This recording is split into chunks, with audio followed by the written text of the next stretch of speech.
Hi and welcome back. This is a collaboration with Hippie Crafter, and today we're going to be using their resin and mica powder to make a river table. So I'll unpack all of this and then we'll go outside.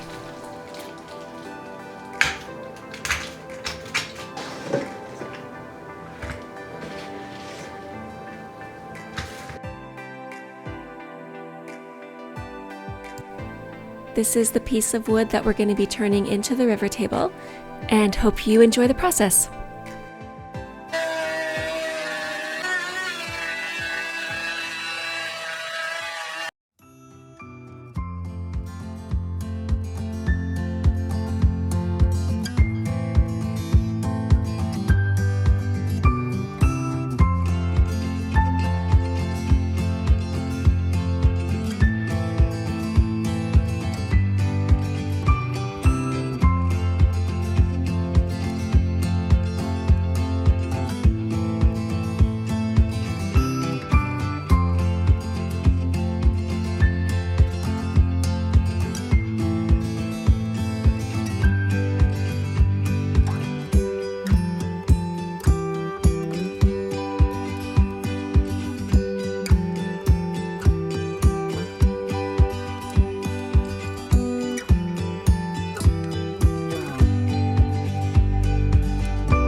Okay, and it's all done.